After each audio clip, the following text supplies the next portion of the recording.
علی بھائی اگلا سوال ہے، عموماً بچپن میں یہ بات سننے کو ملی ہے کہ اللہ تعالیٰ نے جنت میں انٹری کے لیے ٹیسٹ کے طور پر ایک خطرناک برج رکھا ہوا ہے جسے پل صراط کہا جاتا ہے، جو کہ بال سے زیادہ اللہم باریک اور اجرنا من تلوار کی النار۔ دھار سے زیادہ کاٹنے والا ہے۔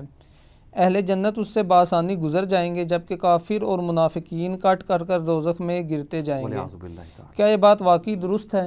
بالکل 100% درست ہے جی۔ اللہم اجرنا من النار، آمین اللہم اجرنا من النار، آمین اللہم اجرنا من النار، آمین۔ اللہم من احییتہ منا فاحیہ علی الاسلام ومن توفیتہ منا فتوفہ علی الایمان۔ اللہم انی اعوذ بک من عذاب جہنم ومن عذاب القبر ومن فتنة المحیا والممات ومن شر فتنة المسیح الدجال، آمین۔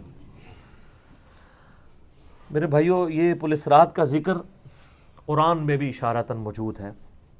سورہ مریم کے اندر آپ کو 71 نمبر آیت مل جائے گی، پارہ نمبر 16 کے اندر۔ اعوذ باللہ من الشیطان الرجیم، بسم اللہ الرحمن الرحیم۔ دوزخ کے کانٹیکسٹ میں گفتگو کرتے ہوئے اللہ تعالیٰ فرماتا ہے وَإِن مِّنكُمْ إِلَّا وَارِدُهَا، اور کوئی بھی تم میں سے ایسا نہیں ہے مگر یہ کہ اسے دوزخ سے گزرنا پڑے گا۔ كَانَ عَلَى رَبِّهِ حَتْمًا مَقْضِيًّا، یہ تمہارے رب کی طرف سے تقدیر میں شدنی بات ہے، یہ ڈیسٹنی تمہارے لیے مقرر ہے کہ تم سب کو آگ کے اوپر سے گزرنا پڑے گا، چاہے کوئی جن ہے، انسان ہے، وہ پیغمبر ہے، صحابی ہے، تابعی ہے، نیک ہے، بد ہے، سب کو ایک دفعہ گزرنا پڑے گا۔ پھر کیا ہوگا؟ ثم ننجی الذین اتقوا ونذر الظالمین فیہا جثیا، پھر ہم نجات دے دیں گے اہل تقوی کو اور جو ظالم ہیں ان کو گھٹنوں کے بل اسی دوزخ میں رہنے دیں گے۔ والعیاذ باللہ تعالی۔ اللہم اجرنا من النار، آمین۔ بخاری مسلم میں کئی ایک احادیث ہیں پل صراط کے حوالے سے۔ ایک وہ حدیث جو بخاری اور مسلم دونوں میں موجود ہے، اللہ کے محبوب صلی اللہ علیہ وآلہ وسلم فرماتے ہیں کہ قیامت والے دن اللہ تعالیٰ جہنم کے دونوں سروں پہ ایک پل رکھے گا، یعنی جہنم کو پار کرنے کے لیے ایک بہت بڑا پل رکھے گا۔ بخاری مسلم کے الفاظ ہیں سب سے پہلے میں اپنی امت کو لے کے اس کے اوپر سے گزروں گا، اور اس کے بعد باقی انبیاء بھی اپنی امت کے لوگوں کو اپنے ساتھ لے کر گزریں گے، اور ہر رسول کی زبان پہ سمیت میرے رب سلم رب سلم رب سلم ہوگا، اے اللہ سلامتی فرمانا، اے اللہ سلامتی فرمانا، اے سلامتی فرمانے والے رب سلامتی فرمانا۔ اب نماز کے بعد بھی مسلم شریف میں دعا ہے نا، اللہم انت السلام ومنک السلام تبارک یا ذا الجلال والاکرام، سلامتی۔ اور نبی علیہ السلام فرماتے ہیں یہ کلام بھی صرف انبیاء کر رہے ہوں گے، انبیاء کے علاوہ کسی کو کلام کرنے کی اجازت بھی نہیں ہوگی۔ آپ ویسے کہتے رہیں کہ ہمارے بزرگ جو ہیں وہ پھڈا ڈال کے بیٹھ لیں گے کہ میں اپنے مرید لے کے جانے میں۔ بخاری مسلم کہتی ہے کہ انبیاء کے علاوہ سب کی زبانیں ہوں گی گونگ، سوائے اس کے کہ وہ کہیں گے رب سلم رب سلم رب سلم۔ پھر نبی علیہ السلام فرماتے ہیں کہ بخاری مسلم کے الفاظ ہے کہ جب لوگ پل صراط سے گزر رہے ہوں گے نا، تو پل صراط کے دونوں جانب آنکڑے لگے ہوئے ہوں گے، جس طرح کے کانٹے ہوتے ہیں، اور وہ گزرنے والوں کو زخمی کر رہے ہوں گے، اور اٹھا اٹھا کے مجرمین کو دوزخ میں پھینک رہے ہوں گے۔ جیسے کرین کی آپ سمجھیں کہ وہ آگے کرین سے وہ چیزیں اچک کے پھینکی جاتی ہیں نا، تو نبی علیہ السلام فرماتے ہیں اس طرح وہ اچک کر جہنمیوں کو اس پل سے گزرتے ہوئے اچک کر پھینک رہے ہوں گے جہنم میں۔ اور نبی علیہ السلام نے یہ بھی فرمایا، بخاری مسلم کے الفاظ ہیں کہ ہر شخص اپنے اعمال کے مطابق گزر رہا ہوگا۔ کوئی سورین کے بل گھسٹتا ہوا جا رہا ہوگا، استغفر اللہ توب الیہ۔ آپ سر اس منظر کو امیجن بھی نہیں کر سکتے۔ یہاں تو کہتے ہیں لوگ جو کچھ بھی ہے تیرے محبوب کی امت سے ہیں، تو وہ امت کون سی ہے جو گزر رہی ہوگی؟ وہ آپ ہی لوگ ہی ہیں، ہم لوگ ہی ہیں۔ اللہ تعالیٰ سلامتی کے ساتھ ہمیں گزار دیں، آمین۔ آپ علیہ السلام فرمایا کہ بعض لوگ جو ہیں وہ یعنی تیز رفتاری سے گزر رہے ہوں گے، بعض گھسٹ کے، اپنے اعمال کے مطابق گزر رہے ہوں گے، اور پھر لوگ کٹ کٹ کے دوزخ میں گر رہے ہوں گے. بخاری مسلم کے الفاظ ہیں، اس پل سے کٹ کٹ کے دوزخ میں گر رہے ہوں گے، پھر وہ دوزخ میں رہیں گے یہاں تک کہ اللہ تعالیٰ ان کے لیے کوئی فیصلہ فرما دے. وَلِعَوْذُ بِاللَّهِ تعالیٰ، اللہ تعالیٰ کی پناہ. اللہم اجرنا من النار، آمین ثم آمین. صحیح مسلم میں ایک حدیث ہے، ابو سعید خدری کہتے ہیں کہ ہمیں یہ بات بھی پہنچی ہے کہ وہ پل جو ہے وہ تلوار کی دھار سے زیادہ تیز اور بال سے زیادہ باریک ہوگا. یہ الفاظ بالکل صحیح ہیں صحیح مسلم کے اندر. تو اس پل سے تو کوئی بندہ مہارت کے ساتھ بھی نہیں گزر سکتا، کوئی چائنی بھی نہیں گزر سکتا. وہ جو تو یہ اس کے اوپر سے گزرنا ایک معجزے والا معاملہ ہی ہوگا جس کو اللہ تعالیٰ نجات دے گا. اور یہ جو میں نے آیت پڑھی نا سورہ المریم کی آیت نمبر 71، اس کے کانٹیکسٹ میں کتاب التفسیر چیپٹر میں امام ترمذی اسی آیت کو ہیڈنگ بنا کے نا اس کے نیچے ایک حدیث لے کے آئے ہیں. یعنی یہ جو میں نے کہا نا قرآن میں پل صراط کا ذکر ہے، امام ترمذی کا بھی یہی فہم ہے. انہوں نے اس آیت کی ہیڈنگ بنا کے جامع ترمذی میں حدیث لی ہے بالکل صحیح سند کے ساتھ پل صراط کے حوالے سے، کہ نبی صلی اللہ علیہ وآلہ وسلم نے ارشاد فرمایا کہ یہ پل صراط جہنم پہ رکھا ہوا ایک پل ہے جس پر سے لوگوں کو گزرنا پڑے گا، اور ہر شخص اپنے اعمال کے مطابق گزرے گا. بعض لوگ بجلی کسی تیزی سے گزر جائیں گے، جیسے آسمان سے ایسے بجلی کڑک کے نیچے پتہ ہی نہیں چلتا ود ان سیکنڈس. بعض ہوا کی تیزی سے گزریں گے جو اس سے کم نیک ہوں گے. بعض گھوڑ سوار یا اونٹ سوار کسی تیزی سے گزریں گے، بعض بھاگتے ہوئے گزر جائیں گے، اور بعض جو ہیں وہ پیدل چلتے ہوئے، اور بعض سرین کے بل گھسٹتے ہوئے. سر اتنا لمبا پل، پتہ نہیں کتنی مسافت ہے. بلکہ بخاری مسلم میں الفاظ ہیں، نبی علیہ السلام نے فرمایا کہ اس پل کی لمبائی اللہ ہی بہتر جانتا ہے، مجھے نہیں پتا کتنی ہے. ہائے ہائے ہائے ہائے. اور بعض ایسے ہوں گے جو کٹ کٹ کے پھر دوزخ میں گر رہے ہوں گے، اور ان کا معاملہ پھر بعد میں اللہ تعالیٰ طے کرے گا کہ ان کے ساتھ کیا کرنا ہے. استغفر اللہ. جامع ترمذی میں ایک حدیث ہے، حضرت انس بن مالک جو حضور کو 10 سال تک وضو کرواتے رہے، بخاری مسلم میں ہے. ترمذی میں الفاظ ہیں، وہ کہتے ہیں یا رسول اللہ قیامت الدین آپ میری شفاعت کریں گے؟ فرمایا میں کروں گا. تو یا رسول اللہ مجھے اپنا پتہ بتا دیں، میں آپ کو کہاں تلاش کروں. انہوں نے انشور کیتا ہے. آپ نے فرمایا تم پل صراط پہ آ جانا.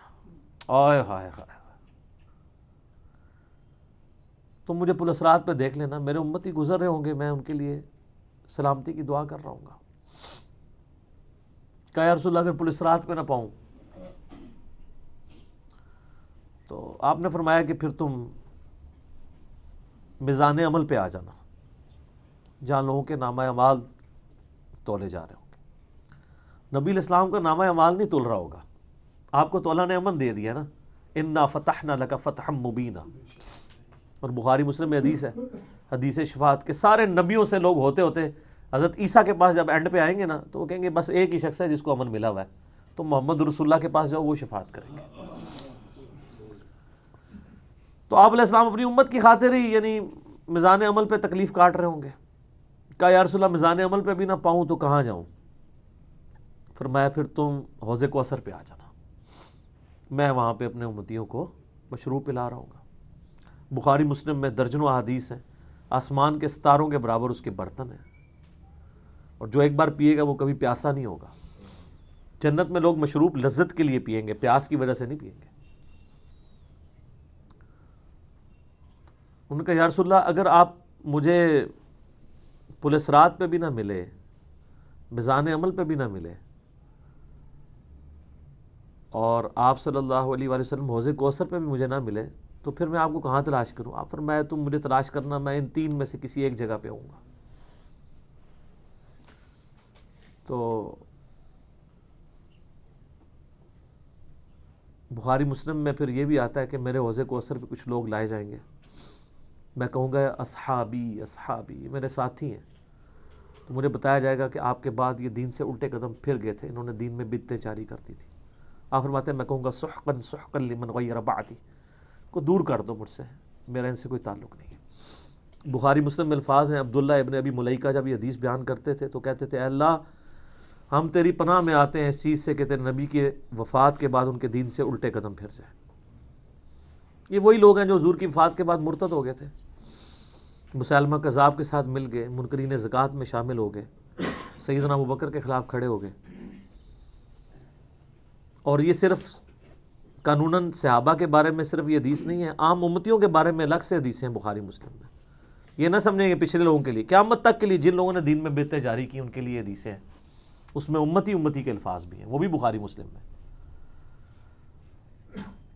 اور امت کیا کر رہی ہے؟ صحیح مسلم میں حدیث ہے، نبی علیہ السلام ایک دن اتنا روئے اور ساتھ ساتھ آیتیں پڑھ رہے ہیں قرآن کی. پہلے آپ نے سورہ ابراہیم کی وہ آیت پڑھی جس کا ترجمہ یوں ہے کہ ابراہیم علیہ السلام کہتے ہیں اے اللہ شیطان نے کتنے لوگوں کو بہکا دیا، تو جو شیطان کے رستے پہ چلا میرا اس سے کوئی تعلق نہیں ہے، یعنی اعلان برات کر دیا اپنے ماننے والوں سے. پھر آپ نے سورہ مائدہ کی وہ آیات پڑھی جس میں حضرت عیسیٰ علیہ السلام کی اور اللہ کی قیامت کے دن گفتگو ہوگی. اس میں عیسیٰ ابن مریم کہیں گے اے اللہ جب تک میں ان میں موجود تھا میں ان پر گواہ تھا، جب تو نے مجھے اٹھا لیا پھر تو اور تیرا ان کا تیری مرضی ان کو عذاب دے یا چھوڑ دے. اعلان برات. پھر حضور نے کہا کہ یا اللہ ابراہیم نے بھی اپنی امت سے اعلان برات کر دیا، عیسیٰ نے بھی کر دیا، لیکن میں کہتا ہوں میری امت میری امت. آئے ہائے ہائے. صحیح مسلم کے الفاظ ہیں، حضرت جبرائیل علیہ السلام آئے اور کہا کہ اللہ نے مجھے آپ کی طرف بھیجا ہے اور کہا کہ میرے محبوب سے پوچھو کہ اس کو وہ کون سی چیز ہے جو غم زدہ کر رہی ہے. حالانکہ اللہ کو سب کچھ پتا تھا. آپ نے فرمایا میری امت. تو جبرائیل علیہ السلام نے پھر اللہ کی طرف سے بشارت دی کہ نبی علیہ السلام کو کہ اللہ تعالیٰ فرماتا ہے کہ اے نبی آپ غم زدہ نہ ہو، ہم آپ کو آپ کی امت کے معاملے میں قیامت والے دن رسوا نہیں کریں گے. تو سبحان اللہ تو ہم پڑھتے ہیں لیکن ہمارے ایسے کرتوت نہ ہو کہ سحقن سحقن لمن غیر آبادی نہ ہو جائے کہیں، سحقن سحقن لمن بدل آبادی نہ ہو جائے کہیں. یہ بھی تو چانسز ہے. استغفر اللہ واتوب الیہ. نبی علیہ السلام نے تو اپنی محبت کا حق ادا کر دیا. اور مسلم شریف میں حدیث ہے قیامت کا دن وہ ہے کہ جب ابراہیم علیہ السلام بھی میری طرف متوجہ ہوں گے، جس دن کوئی بھی اللہ کی بارگاہ میں کلام کرنے والا نہیں ہوگا، میں ابراہیم علیہ السلام کی سفارش بھی میں کروں گا. حضور کی سفارش کے بعد انبیاء کو بولنے کا موقع ملے گا. اسی پہ وہ اعلیٰ حضرت کا شعر ہے نا، وہ جہنم میں گرا ان سے جو مستغنی ہوا، ہے خلیل اللہ کو حاجت رسول اللہ کی.